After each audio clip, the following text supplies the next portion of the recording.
Je vais prier. Seigneur Dieu, nous te bénissons encore et te rendons grâce pour l'opportunité que tu nous accordes de pouvoir nous présenter devant toi. Viens encore nous purifier de tout péché, de toute pensée mauvaise. Viens pardonner, Seigneur Dieu, toutes nos offenses et tiens-nous encore par la main et aide-nous à marcher, Seigneur Dieu, conformément à ta volonté. Merci, Seigneur Père, pour ces moments que tu nous donnes de pouvoir nous approcher de toi, afin que tu puisses encore non seulement nous nettoyer, mais que tu puisses encore renouveler nos pensées, que tu puisses encore, Seigneur Père éternel, nous éclairer, parce que ta parole est une lampe à nos pieds, afin que nous puissions marcher dans la lumière, et que dans cette lumière, Seigneur Dieu, nous puissions briller pour toi. Béni soit ton Saint-Nom, Père, que ces paroles ne s'envolent jamais de nos cœurs, et nous préserve dans ta volonté, Seigneur Dieu Tout-Puissant, au nom de Jésus-Christ. Amen. Amen. Alors, qu'est-ce qu'on avait vu la dernière fois?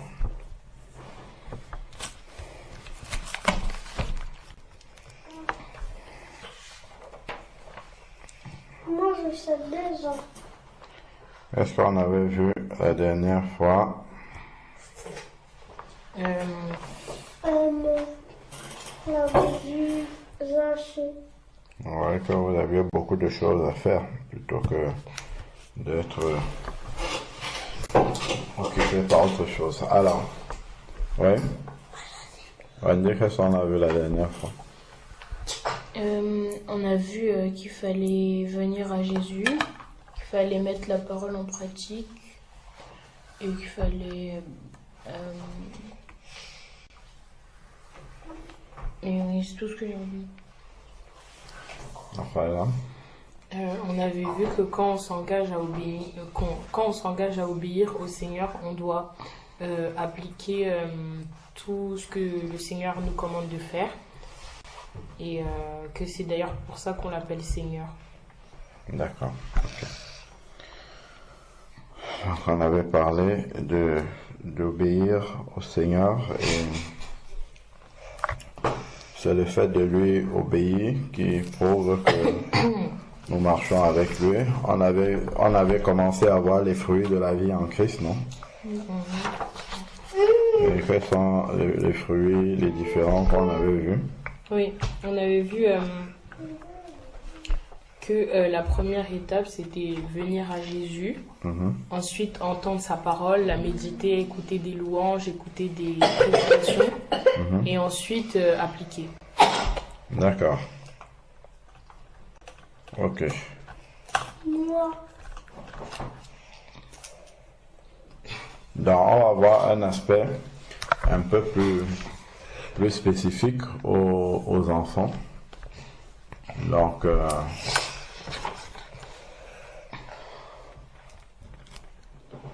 on va dire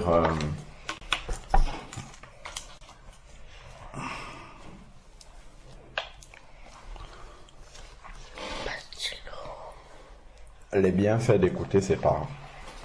Voilà, on va écrire ça comme ça. Les bienfaits d'écouter ses parents.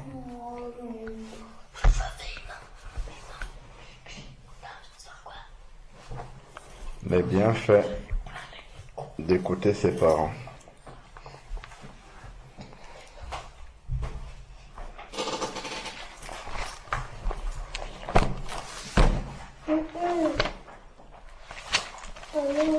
Alors, si on prend Éphésiens, déjà que représentent les parents pour les enfants, selon la parole de Dieu. Et ça, on l'avait déjà vu.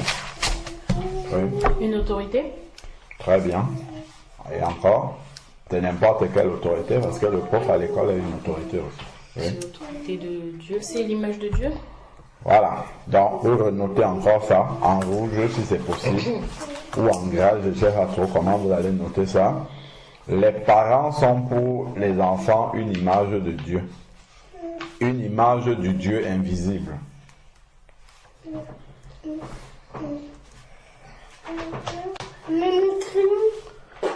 Et ça, c'est en termes d'autorité. C'est pas forcément en termes du fait que les parents... il faut pas attendre que les parents agissent forcément comme Dieu pour leur accorder cette place-là. Parce qu'un parent peut être païen, mais ça n'enlève pas qu'il est l'image de Dieu. Pourquoi? Parce que tu es venu au monde, Dieu l'a utilisé comme étant le canal par lequel tu es venu au monde.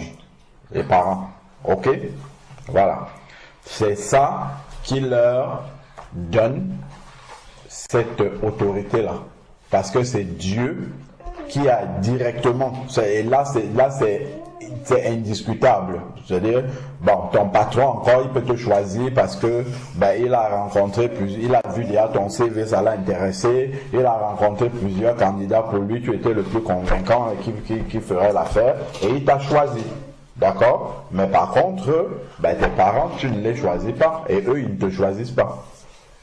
On est sûr que c'est un choix de Dieu. Ça c'est impossible que le choix soit différent. D'accord? Donc, c'est ça qui leur confère cette autorité-là. Ok? Parce que Dieu ne vient pas sur la terre, il ne recrée pas les êtres humains comme il a créé Adam. D'accord? Pour être son père directement, mais il passe par le canal d'un être humain pour que tu arrives sur la terre. C'est pour ça que à cet être humain-là, tes parents-là, ils délèguent son autorité, parce que lui, tu ne le vois pas. D'accord? De la même manière que, même si c'est Dieu qui t'a créé, il t'a tissé dans le sein maternel, mais toi, tu n'as pas vu comment il a fait. D'accord? Mais par contre, on a vu comment tu es sorti du ventre de ta mère. On sait que voilà tes parents là-bas, d'accord, ok? Donc, ça, c'est une matérialisation de l'action du Dieu invisible, d'accord? Parce qu'il passe par tes parents, et donc c'est pour ça, en fait, que ce canal par lequel il passe, pour que tu arrives au monde, est l'image visible du Dieu qui est invisible, d'accord? Parce qu'il agit dans l'invisible pour te mettre dans le sein maternel, mais ça tu ne le vois pas. Mais par contre, quand tu sors du ventre de ta mère, même si on fait des tests, on verra que voilà ton père et voilà ta mère. Donc, et ça, on peut attester de manière physique, scientifique, que tu es venu de ces parents-là, d'accord? Donc c'est pour cette raison-là que Dieu, il confère son autorité aux parents. On poursuit. Donc, on prend... on a dit que les parents, c'est l'image de Dieu parce que Dieu, lorsqu'il nous crée, il se sert des parents pour nous permettre d'arriver dans le monde. Donc, les parents sont l'image du Dieu invisible, d'accord, qui nous a créés. Donc eux, ils sont l'image visible du Dieu invisible qui nous a créés. Alors, donc, prenons Éphésiens chapitre 6 qu'on a déjà lu plusieurs fois. Et on va lire les 3 premiers versets. Éphésiens. Éphésiens combien? Éphésiens 6, 1 à 3.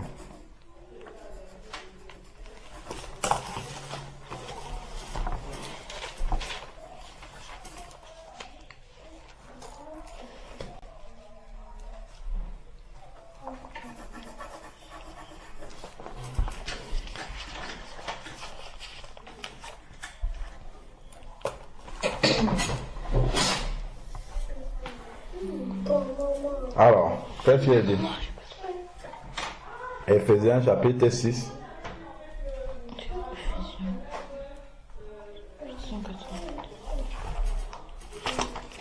Éphésiens chapitre 6, verset 1 à 3. Raphaël, vas-y.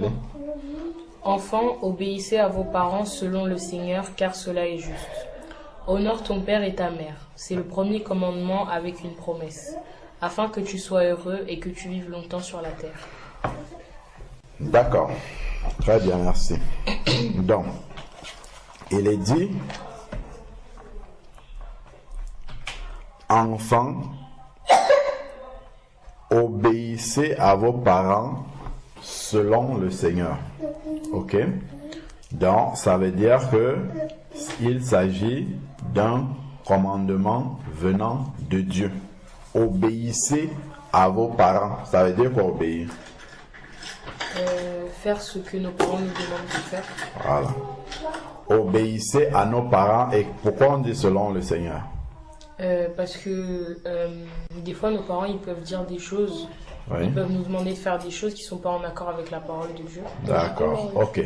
Voilà, donc obéissez à vos parents selon le Seigneur. Ça veut dire obéir systématiquement à tous les ordres des parents qui ne sont pas en contradiction avec la volonté de Dieu. Vous pouvez noter.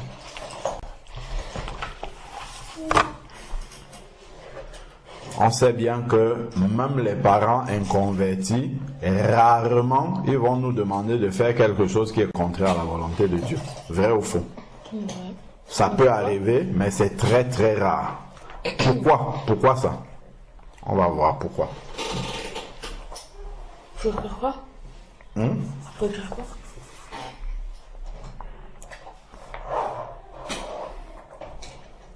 Enfants, obéissez à vos parents selon le Seigneur. On a dit obéir, ça veut dire suivre et mettre en application ce qu'ils nous disent. Et selon le Seigneur, on a dit c'est tant que cela n'est pas en contradiction avec la parole de Dieu. Après, tu demandes à Raphaëla la formulation. Je ne sais pas ce qu'on a dit, mais ça c'est l'idée qui était derrière. Ok? Obéir aux parents, c'est faire ce qu'ils nous demandent de faire tant que cela n'est pas en contradiction avec la parole de Dieu.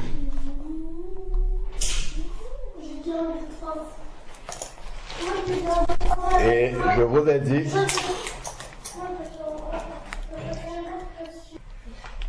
non, j'ai dit que rarement les parents nous demanderont de faire quelque chose qui est contraire à la volonté de Dieu. Allons dans Luc. On va voir quelque chose dans le livre de Luc.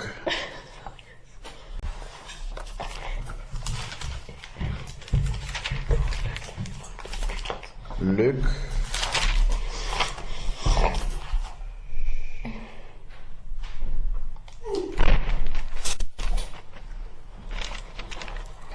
Dans Luc chapitre 11, verset 11. Donc, ça va corroborer la pensée que je donnais tout à l'heure, disant que rarement les parents nous demanderont quelque chose qui est en dehors de la volonté de Dieu, même les parents païens. Est-ce que vous avez compris? Rarement. Donc, voici le verset qui étaye ce que je suis en train de dire. Luc 11, 11. Qu'est-ce qui est écrit? On lit tout doucement.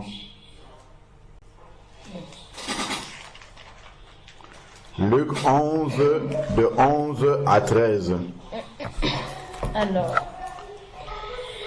Vous pouvez noter d'abord, après on va lire. moi j'ai déjà noté. Vous notez, les parents rarement demanderont quelque chose en dehors de la volonté de Dieu.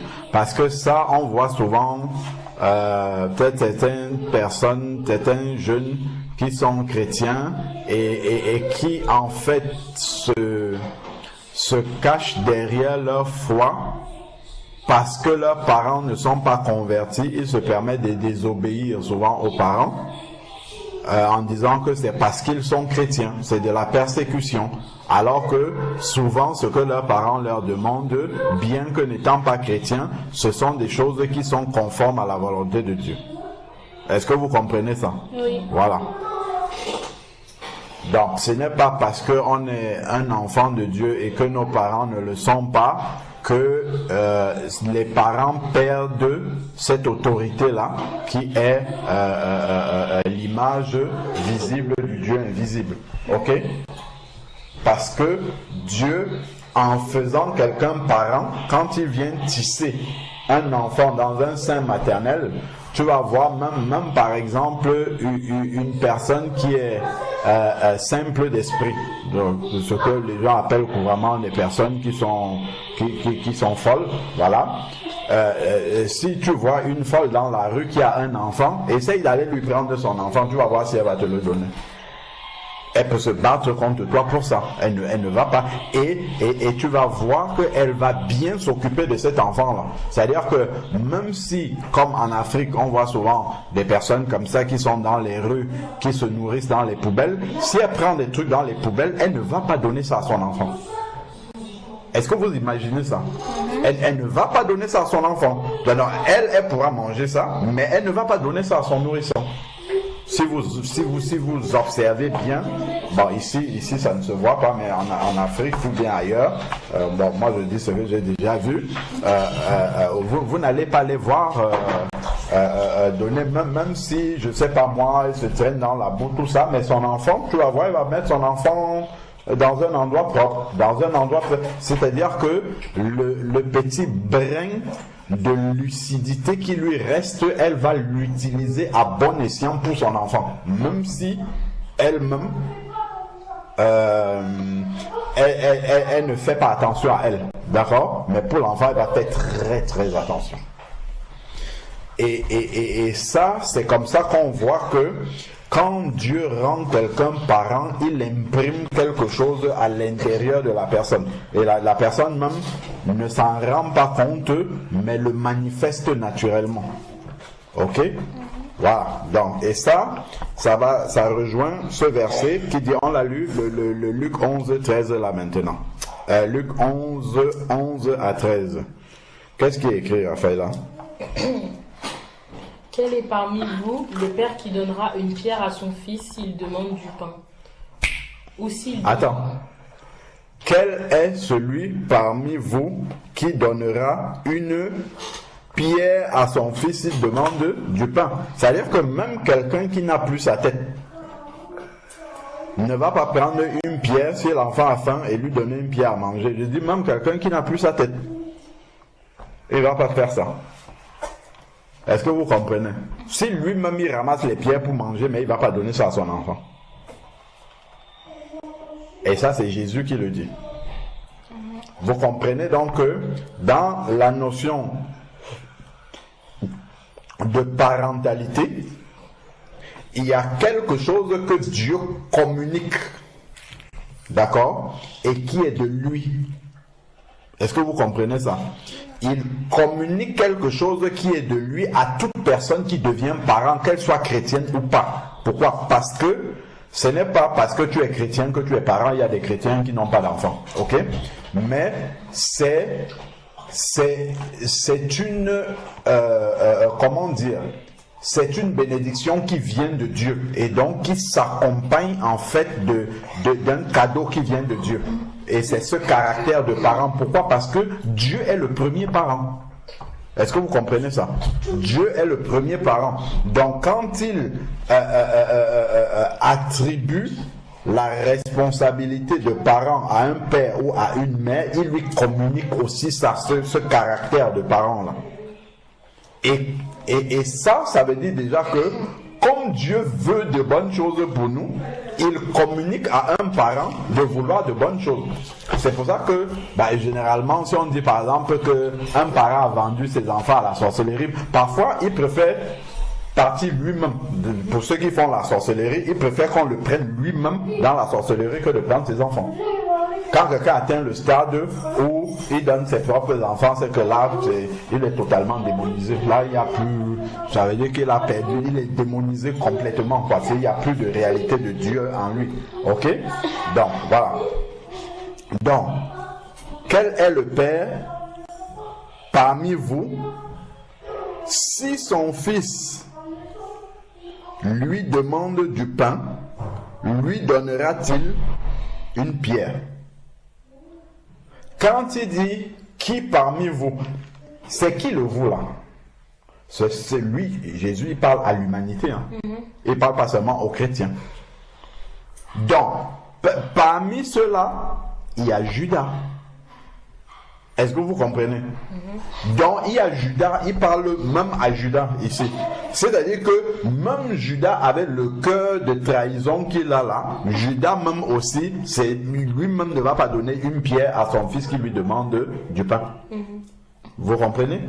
Voilà. Donc, ça nous montre, et puis, bon, il y a bien sûr, il y a tous les pharisiens, les ceci, les cela, donc, des personnes qui ont des caractères complètement, je ne sais pas comment on peut dire ça, qui n'ont pas naturellement des caractères de père, de parents. Mais, même eux sont compris dans ceux qui vont donner, qui ne vont pas donner une pierre à la place du pain. Ok, continuons. Et ensuite, Ici, il demande un poisson. Lui donnera-t-il un serpent au lieu d'un poisson? voilà. Donc, il ne va pas aller lui donner un serpent à la place du poisson. Pourquoi? C'est quoi la pierre? Le problème de la pierre et du serpent. S'il donne une pierre, alors que l'enfant demande du pain, qu'est-ce qui va se passer? L'enfant, il peut se... C'est pas comestible. Oui. Et il peut, si jamais il l'avale, ça va lui faire du mal. Ok. Il y a deux réalités là-dedans. Première réalité, c'est un père et un enfant. Vrai ou faux? Oui, mais un enfant, peu importe. C'est un parent et un enfant. Le parent, en fait, est le modèle pour l'enfant. Donc, quand l'enfant voit un parent faire quelque chose ou lui donner quelque chose, c'est censé être bon. Donc, il ne se pose pas de questions là-dessus. Ça veut dire quoi? Ça veut dire que pour l'enfant, si tu lui donnes la pierre, ça veut dire que la pierre est bonne, il va manger. Pour lui, c'est du pain. Il va manger. Vrai ou faux? Et qu'est-ce que ça va faire? Ça va poser des problèmes à l'enfant. Vous voyez? Ça va poser des problèmes à l'enfant. Donc, le père, sachant que il est une figure d'autorité et de bien, en fait, pour l'enfant, parce que Dieu, on dit, même les païens disent le bon Dieu. D'accord? Ok? Donc, il est une figure du bien pour l'enfant, dont l'enfant ne peut pas s'attendre à ce que quelque chose de mal vienne de ses parents pour lui. Donc, il va prendre la pierre comme étant le pain que lui a demandé. Il ne va pas se poser des questions dessus. Il va se dire, ah, s'il m'a donné ça, ça veut dire que c'est comme du pain. Pap, il va manger et puis les problèmes vont arriver. Ok?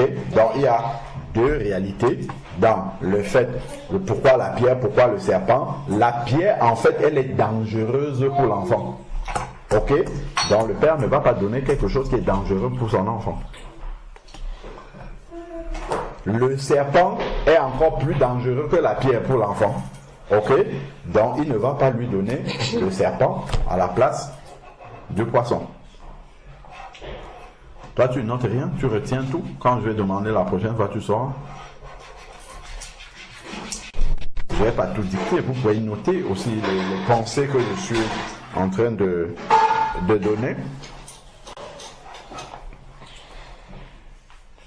Donc, ça veut dire quoi déjà? Sans avoir avancé. Un enfant qui commence à contredire ses parents, je ne dis pas que l'enfant ne peut pas avoir raison sur les parents.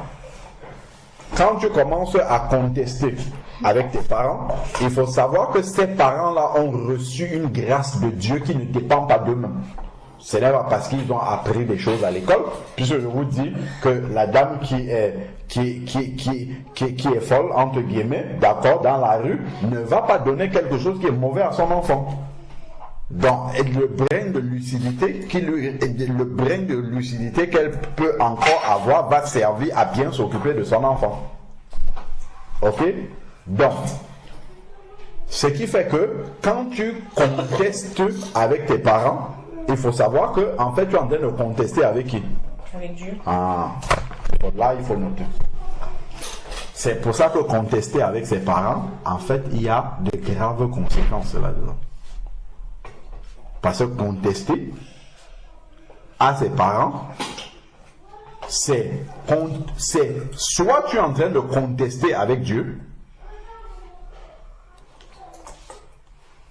soit tu remets en question ce que Dieu a déposé en eux pour toi. Parce que Dieu, lui, ce qu'il dépose dans le cœur des parents pour leurs enfants, ce sont de bonnes choses. Même si les parents là sont mauvais eux-mêmes pour leur propre vie, mais pour les enfants, il dépose de bonnes choses. dans le cœur des parents pour leurs enfants.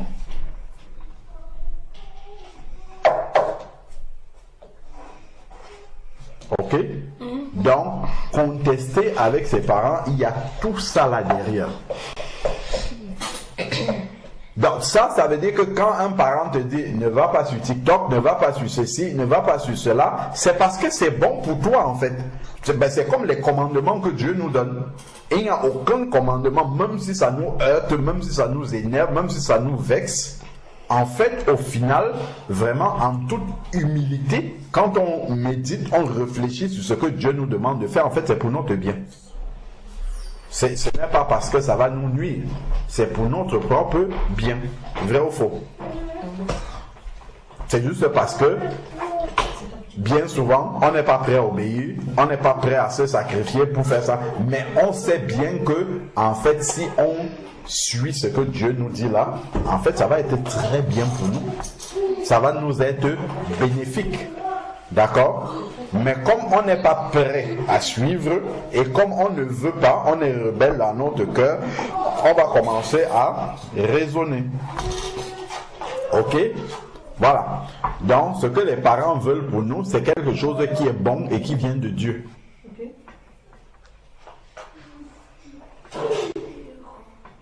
Vous voyez? Même un parent qui fume, est-ce qu'un parent qui fume peut être content que son enfant fume? Vous voyez? Non. Il ne va pas vouloir que son enfant fume. Vous voyez? Il va faire tout ce qu'il peut pour que son enfant ne tombe pas dans la cigarette. Même si lui-même n'arrête pas, il sait que c'est mauvais pour lui, mais il continue quand même. Mais il va éviter que son enfant puisse tomber là-dedans. Vous voyez? Et tout ça, ça vient de Dieu. C'est-à-dire que même un parent qui n'est pas responsable, qui n'est pas de manière générale, mais il fait attention à tout ce qui va toucher à son enfant. Ok?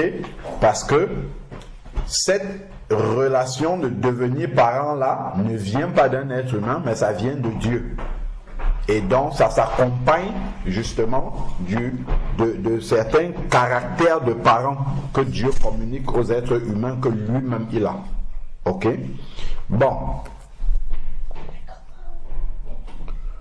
Un parent par exemple irresponsable. Ok?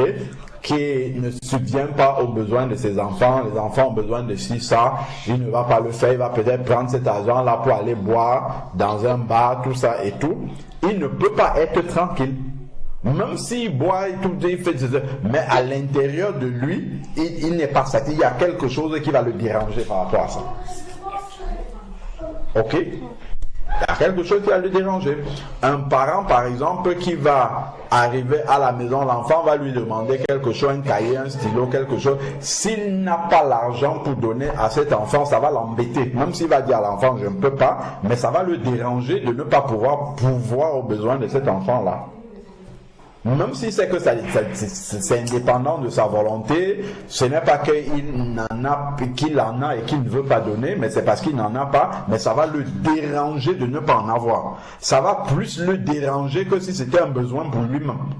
C'est-à-dire qu'il va plus supporter le manque de quelque chose si ça le concerne lui, mais il va moins supporter que s'il n'arrive pas à donner ça à son enfant.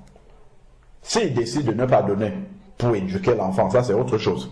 Mais si c'est que c'est quelque chose qui est bien pour l'enfant, qu'il atteste qu'il veut bien, mais qu'il ne peut pas donner à son enfant, ça, il va avoir une grande frustration à l'intérieur de lui.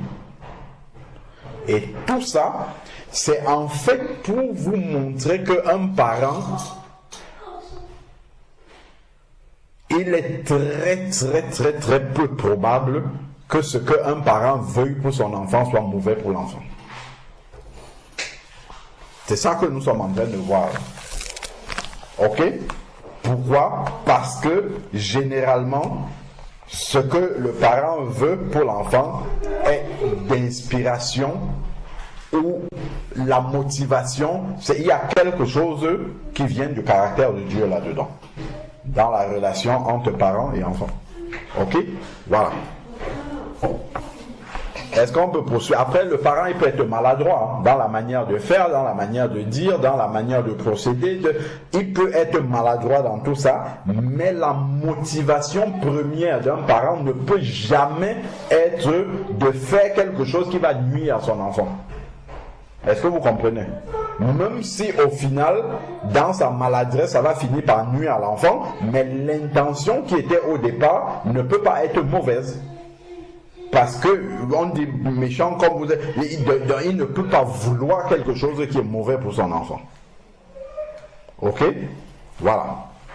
Bon, malheureusement, effectivement, comme le parent est pécheur de lui-même, donc toutes les bonnes choses qui viennent de Dieu qu'il reçoit, ça passe quand même par un cœur qui est pécheur et ça peut ressortir avec des traces de péché dedans. D'accord? C'est-à-dire que ça va ressortir avec des maladresses qui n'est pas forcément comme Dieu, exactement comme Dieu aurait voulu que ça se passe. D'accord? Mais la motivation initiale pour laquelle il a pris cette décision ou qu'il a pris cette orientation-là, elle était bonne forcément. Parce que ça vient du cœur et des sentiments de celui qui est le Père par excellence et qui est Dieu. Ok? Bon, bien entendu, si on a des parents qui sont chrétiens, c'est encore mieux parce que ça risque de sortir. Il y a de fortes chances que ça sorte avec moins de péché. Ok? Moins de traces de péché. Bon, alors, où est-ce qu'on en est? Et s'il demande un œuf, lui donnera-t-il un scorpion? Voilà, donc, scorpion, dangereux, pierre, dangereux, serpent, dangereux pour les enfants. Ok? Donc, il ne va pas donner des choses qui sont mauvaises comme ça aux enfants. Ensuite, si donc méchant comme vous l'êtes, vous savez donner de bonnes choses à vos enfants. Est-ce que vous comprenez ça? Vous avez bien... reprenons encore ça tout doucement. Qu'est-ce qu'il dit? Si donc, méchant comme vous l'êtes, vous savez donner de bonnes choses à vos enfants. Moi, je lis dans ma version. Si donc, vous qui êtes mauvais, vous savez donner de bonnes choses à vos enfants. Méchant, c'est les païens. Méchant, c'est celui qui ne fait pas la volonté de Dieu. Donc, si méchant comme vous êtes, donc avec tout le péché, vous savez quand même donner de bonnes choses. Est-ce que vous voyez ça? Les gens, ils sont méchants, c'est-à-dire qu'ils n'obéissent pas à Dieu, mais ils savent donner de bonnes choses à leurs enfants. Donc, ils savent donner des choses que même Dieu atteste. Parce que si Jésus dit qu'elles sont bonnes, ça veut dire que ce sont de vraies bonnes choses. Ok? Ce n'est pas bon selon eux. C'est bon selon Dieu, ce qu'ils donnent à leurs enfants. Vous voyez? Bien qu'étant méchants, ils donnent quand même de bonnes choses à leurs enfants. D'où vient ce bien-là à l'intérieur de quelqu'un qui est méchant? Ça ne peut venir que de Dieu.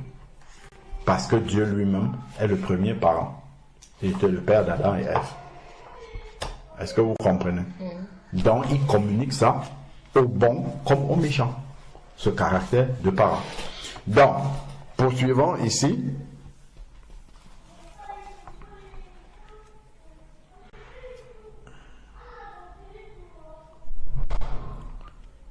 Donc, si méchant, donc, on dit, si donc vous qui êtes mauvais ou méchants, vous savez donner de bonnes choses à vos enfants. Et ça, on n'apprend pas à un parent à donner ce qui est bon à son enfant. C'est inné.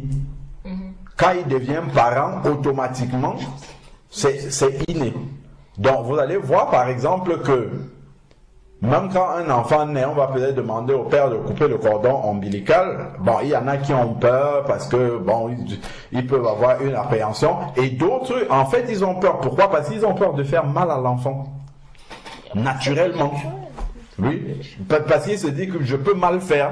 Je peux, donc voilà. Donc, il peut faire que quelqu'un qui est expérimenté le fasse pour que ça soit parfait, que ça soit bien et que lui ne se trompe pas là-dessus. Et ça, dès l'instant là, en fait, l'instinct de parent est déjà là, naturellement. Ça, c'est pas quelque chose qu'on a appris à quelqu'un. Donc, vous voyez que même quelqu'un qui est mauvais, les bonnes choses, il sait le faire parce que c'est Dieu qui le lui a communiqué naturellement. Pourquoi? Parce qu'il est l'image visible du Dieu invisible. C'est lui qui va exercer l'autorité physiquement de Dieu sur cet enfant-là. Parce que Dieu n'est pas visible pour venir s'occuper de cet enfant qui est pourtant son enfant aussi. Ok? Donc, ensuite, bon, c'était dans un autre contexte, il dit, à combien plus forte raison le Père Céleste, qui est un Père aussi, vous donnera-t-il son Saint-Esprit à ceux qui le lui demandent. Donc, ça c'était dans un cadre de dire que Dieu accorde le Saint-Esprit à celui qui le lui demande parce qu'il est son enfant, mais il y a un enseignement derrière cela aussi qui montre vraiment comment Dieu transmet justement le caractère de parent à ceux à qui il accorde la grâce d'enfanter. Ok? Voilà. Vous avez noté les pensées et tout ça? Oui. Parce que là, je ne dicte pas forcément. Là, ce sont des pensées qui me viennent comme ça. Donc, vous notez ce qui est important là-dedans. Donc, on revient à Éphésiens chapitre 6. C'est pour ça que, quand ils disent « obéissez selon le Seigneur », rarement les parents vont demander aux enfants des choses qui sont à l'encontre de ce que le Seigneur veut. Ok? Donc, obéissez. Ensuite, le verset 2 de Éphésiens chapitre 6 dit « honore ton père et ta mère ». Ça veut dire quoi, honorer? Les respecter. Voilà, Écoutez ce qu'ils disent. c'est un aspect, leur obéir. Il ne faut pas faire quelque chose qui leur fasse honte. Parce que le contraire de l'honneur, c'est la honte. Ok? Et il ne faut pas faire quelque chose qui leur fasse honte, qui leur fasse du chagrin, qui leur fasse regretter d'être nos parents. Et ça aussi, ça nous montre que nous ne devons pas aussi faire quelque chose qui fasse honte à Dieu. C'est ça, honorer. Honorer, c'est aussi donner une place d'honneur à quelqu'un. D'accord? Dans notre vie. Honorer quelqu'un, c'est aussi lui donner une place d'honneur.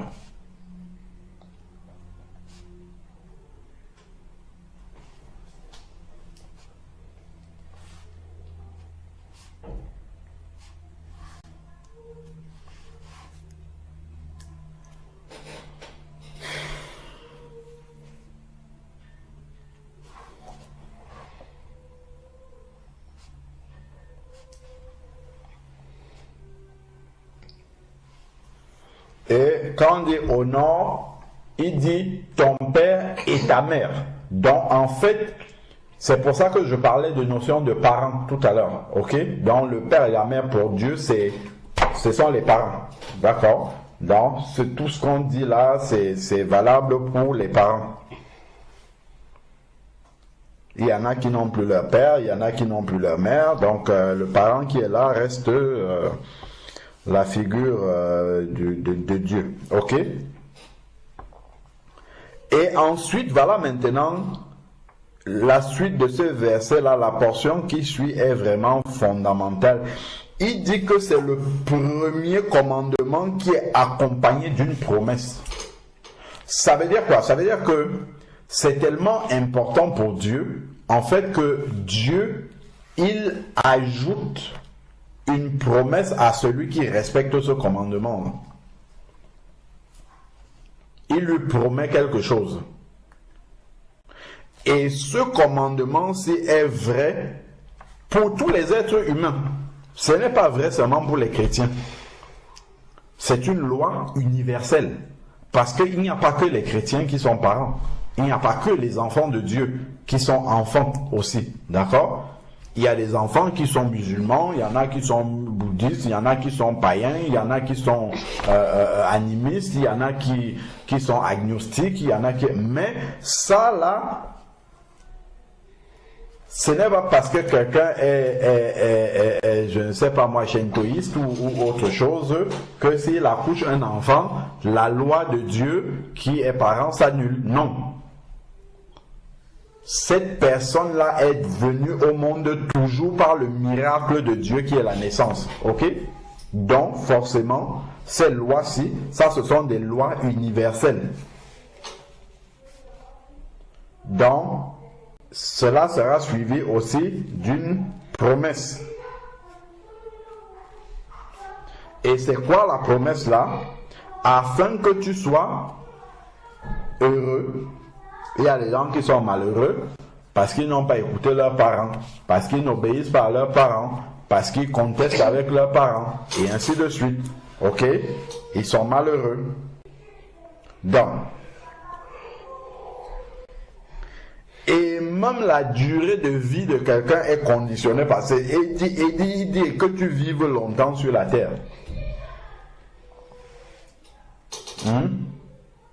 Et que tu vives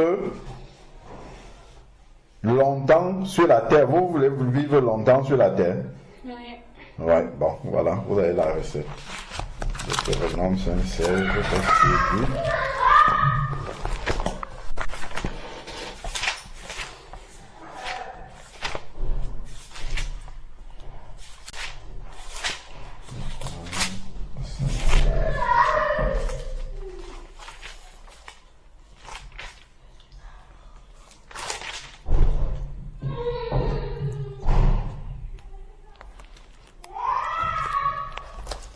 Voilà. Deutéronome 5,16 dit: honore ton père, vous pouvez noter ça aussi. C'est le miroir de Éphésiens chapitre 6, verset 1 à 3.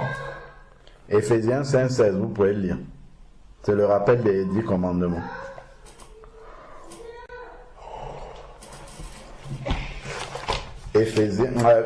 Deutéronome 5,16. C'est la même chose que Éphésiens 6, 1 à 3.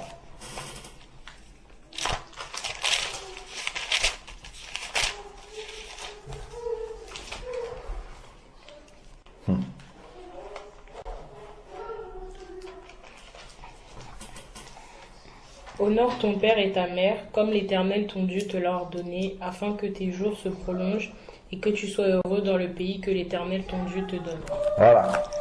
Donc, honore ton père et ta mère, à ça est associé le bonheur de la vie et la longévité sur la terre.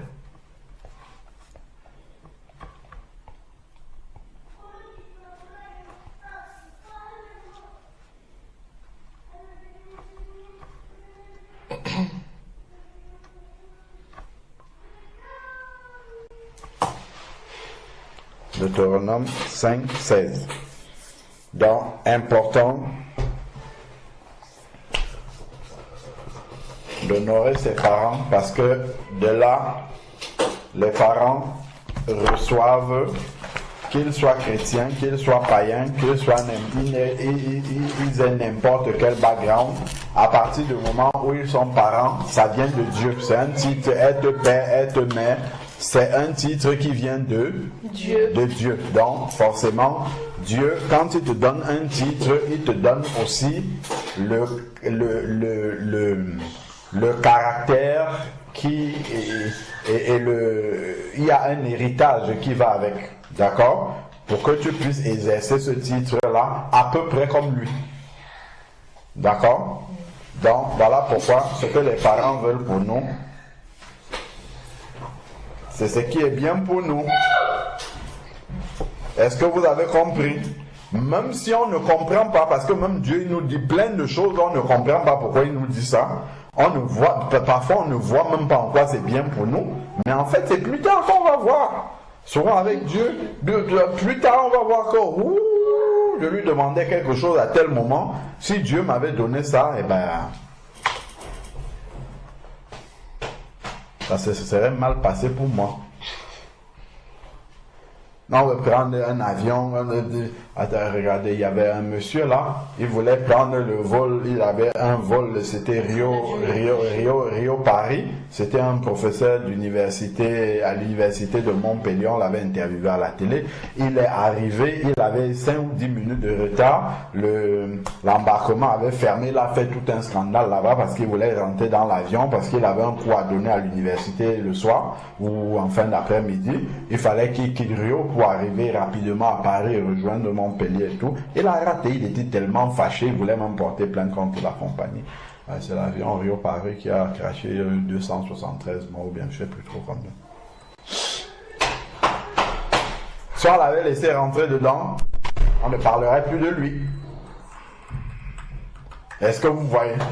Lui il pensait que c'était bon pour lui, et ainsi de suite, mais Dieu non. Parce que toi, ton heure n'est pas encore arrivée. Ton destin n'est pas avec ceux, les 273, à eux, c'est déjà signé qu'ils vont partir. Oh, carrément. Ouais. Vous voyez comment... Parce que lui pensait que c'est... Ce qui est légitime, il pensait que c'est ça qui était bon pour lui, alors que Dieu voyait que non, ça c'est pas bon pour toi du tout. Parce que tu dois encore rester sur la terre. Vous comprenez? Donc, ce que les parents veulent pour nous, c'est quelque chose qui est généralement en accord avec la volonté de Dieu. Même les méchants, même les mauvais veulent de bonnes choses pour leurs enfants, de bonnes choses selon Dieu. Est-ce que vous avez compris? Donc c'est important de retenir le Éphésiens 6, Deutéronome 5, 16, Éphésiens 6, 1, 3 et surtout Luc 11, verset 11 à 13. D'accord? Parce que ça nous éclaire vraiment sur l'intention des parents. L'intention qu'un parent a pour son enfant, généralement, c'est une intention qui vient de Dieu.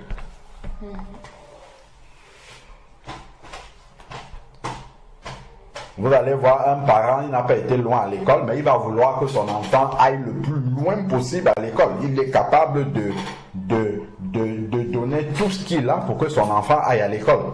Même si lui n'aimait pas l'école, même s'il ne voulait pas aller à l'école, ainsi de suite. Souvent, même ce sont ces parents-là qui mettent le plus de moyens à la disposition de leurs enfants pour qu'ils aillent le plus loin possible. Ok? Bon. Quels sont les sujets de prière que vous retirez de tout ce qu'on a partagé?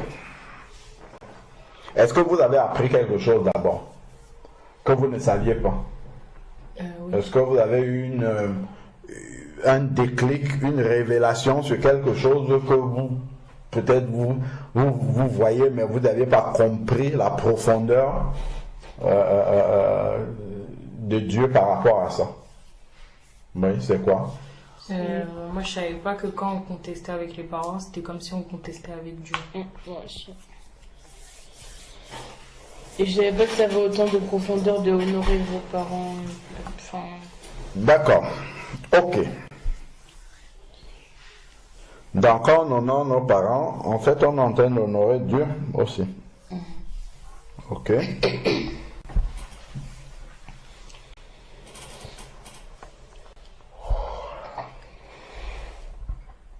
Qui a créé Satan? Dieu. Est-ce que Satan a honoré Dieu? Non. Ah, vous voyez? Vous voyez d'où ça vient?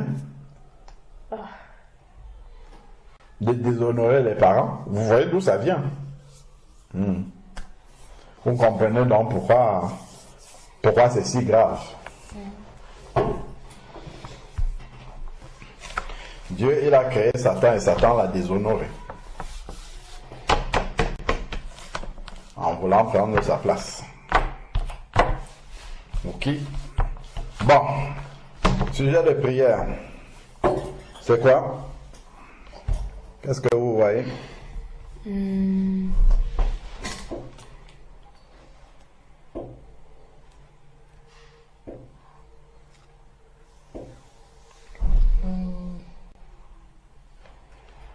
Que Dieu nous aide à voir toujours quelle est l'intention des parents. L'intention. que Dieu nous aide à voir toujours quelle est l'intention des parents dans tout ce qu'ils nous communiquent comme décision, comme ainsi, quelle est leur intention. Ok? Voilà. Parce que en considérant quelle est l'intention des parents, ça nous permettra de moins mal prendre ce qu'ils nous demandent, même si on ne le comprend pas, même si c'est mauvais à la fin, mais en regardant quelle intention ils ont eu en prenant cette décision, ça nous permet de pouvoir discuter avec les parents, pas être dans la dispute, mais dans l'échange. Voilà, d'accord? Parce que peut-être la forme avec laquelle les parents nous ont communiqué quelque chose est mauvaise, ou dans leur approche c'est peut-être mauvais, mais l'intention, comme l'intention vient de Dieu, forcément, il y a peut-être une meilleure manière de mettre en application cette intention que Dieu leur a donnée. Et là, il faut discuter, parler avec les parents, plutôt que se braquer et être rebelle. Ok?